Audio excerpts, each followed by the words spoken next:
Bonjour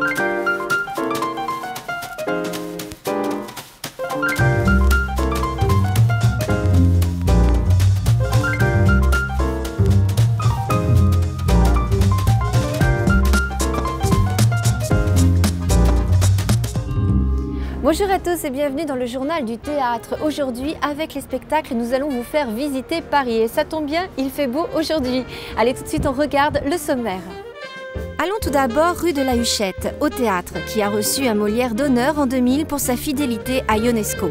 Puis ici, place de l'Odéon, nous rencontrerons Philippe Torreton pour Cyrano de Bergerac, actuellement à l'affiche. Et pour commencer, suivons Monsieur Belleville pour une balade de Belleville au Lilas, à la recherche d'un personnage mystérieux. Voici une création originale du théâtre de Belleville. Monsieur Belleville est un habitant du quartier qui se promène ici et là. Ce spectacle interroge sur la rencontre et questionne sur les différences. Des vidéos et des musiques originales accompagnent le personnage principal dans une épopée urbaine, contemporaine, drôle et poétique. Un véritable hymne à la rue de Belleville. Je vous propose de découvrir l'un des teasers de ce spectacle. Comment il est, Monsieur Belleville? Monsieur Belleville, il n'est pas grand, mais il est grand. Il a un peu un look face à un joueur de poker en fait. Monsieur Belleville, il est plutôt petit, trapu, ouais, très trapu, et il est roux. Il est plutôt, non, il est entre moyen et grand. Il est blond. Mais ça, tu le reconnais, hein, il a toujours des fringues flashy, n'importe comment, acrylique. Beau mec, avec un petit peu de barbe, plusieurs jours quoi. Un peu négligé, mais pas mal. Il est pas mal. Il fait du sport ou quoi, mais on dirait un gamin un petit peu. Il peut ressembler de dos à un gamin, Monsieur Belleville, tu vois. Il a un tatouage, là. Je sais pas trop ce que c'est, je pense que c'est un truc tribal. Et puis alors, sinon le dimanche, parfois, tu peux le voir avec une queue de pie. Mais ça, bon, c'est rare.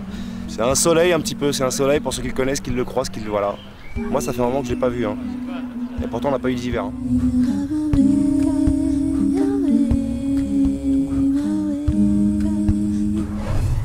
Et maintenant, deux pièces d'Eugène Ionesco. La cantatrice chauve, qui est à l'affiche du théâtre de la Huchette depuis sa création en 1957, et La Leçon. Cette union réussie de deux pièces du répertoire de l'un des pères du théâtre de l'absurde totalise près de 17 700 représentations et plus de 2 millions de spectateurs.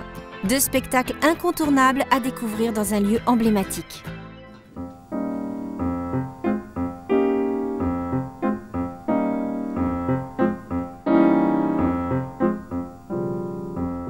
Nous avons bien mangé ce soir. C'est parce que nous sommes anglais que nous habitons dans les environs de Londres et que notre nom est Smith. Alors l'histoire de la cantatrice chauve, c'est l'histoire de Monsieur et Madame Smith qui reçoivent Monsieur et Madame Martin et survient le capitaine des pompiers qui reconnaît en Marie, la bonne des Smiths, une vieille connaissance. Et chez vous, ça ne brûle pas non plus? Non, malheureusement. Vous avez du chagrin? Non, il s'emmerde. Ce matin, quand tu t'es regardé devant la glace, tu ne t'es pas vu. C'est parce que je n'étais pas encore là. Touche ma cartouche. À propos, et la cantatrice chauve? Bonjour mademoiselle. C'est vous, c'est bien vous, n'est-ce pas, la nouvelle élève? Oui monsieur, bonjour monsieur. La Leçon de Ionesco, c'est la deuxième pièce de cet auteur et c'est l'histoire d'un professeur qui donne un cours particulier à une jeune élève et en fait sa bonne, il a une bonne très étrange. Vous feriez mieux de ne pas commencer par l'arithmétique avec mademoiselle. L'arithmétique, ça fatigue et ça énerve. Tirez 3 de 4. Ça fait 7. Attention car les ressemblances sont grandes. Ce sont des ressemblances identiques. Excusez-moi monsieur, parce que j'ai mal aux dents. Mais je ne saisis pas là la différence. Il faut vous arrêter, sinon je vous fracasse le crâne. Des anti-héros, un langage déstructuré, l'incommunicabilité des personnages, c'était quelque chose de vraiment nouveau dans la construction dramatique. C'était vraiment l'après-guerre avec l'abandon du théâtre classique. Et ces deux pièces qui étaient des pièces d'avant-garde sont devenues aujourd'hui des classiques étudiés par les élèves du monde entier.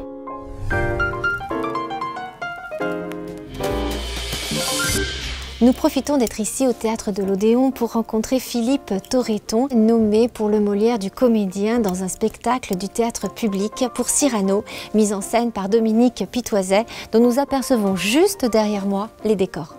Moi, je serais bien en peine de dire qui est Cyrano. C'est un héros qui a un statut paradoxal dans le cœur des gens, enfin des Français, j'ai envie de dire. Je crois qu'il fascine. C'est vrai, on a toujours une tendresse pour les losers en amour, enfin etc. Mais c'est aussi cet aspect-là, je crois, on admire des qualités qu'on est bien en peine d'avoir, nous, dans nos vies, quoi.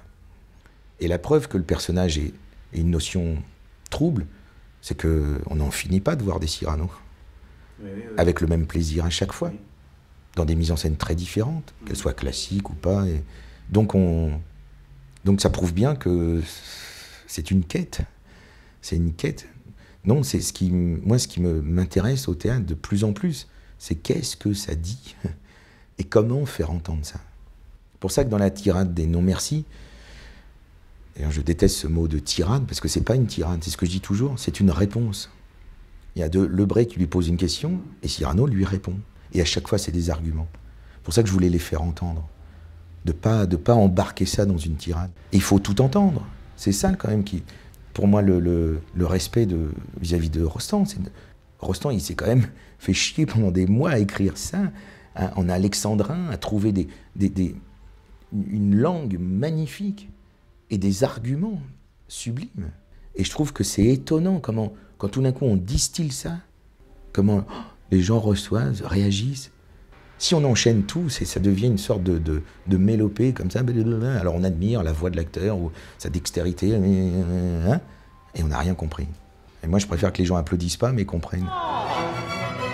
La mise en scène de Dominique Pitoiset est une vraie jolie parabole du théâtre. Ce monde-là, de ces gens qu'on propose à l'ouverture du spectacle, cette petite salle, voilà, d'un hôpital psychiatrique où on voit des gens arriver, qui ont vraisemblablement des problèmes s'ils sont là, et qui, pour vivre, pour exister, pour jouir, ont besoin de réveiller ce type-là, amorphe, assis dans le fauteuil, et parce qu'il incarne Cyrano, quand il parle, c'est Cyrano, c'est du Rostand. Il peut pas faire autrement. Ce décalage qu'a effectué Dominique Pitoiset est un magnifique focus qu'il fait sur le texte. Les mots de Rostand sur ce carrelage blanc, ça se voit, ça s'entend, ils sont là en relief. Ouais. Il n'y a pas plus de légitimité à jouer Cyrano en costume qu'en Marcel Blanc. Pourquoi? Au nom de quoi? C'est pas parce que j'ai un costume, l'habit fait pas le moine, comme on dit. Ça veut dire quoi, ça? Ça tiendrait à un costume, alors? À un décor? C'est quoi? C'est ça le théâtre? Ça tient à ça? Alors ça m'intéresse pas si c'est ça le théâtre. Ce qui m'intéresse, c'est les mots qui sont dits. Ce décor est un absolu, en fait. Et du coup, la moindre phrase résonne comme une citation dans l'absolu, comme ça. Je pense que la poésie du texte, elle est là.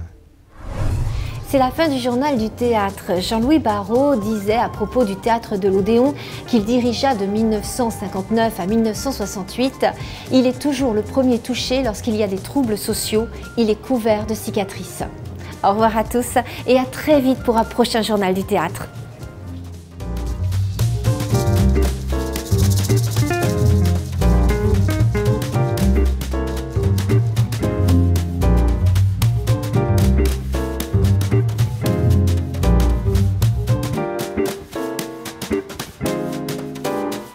Thank you.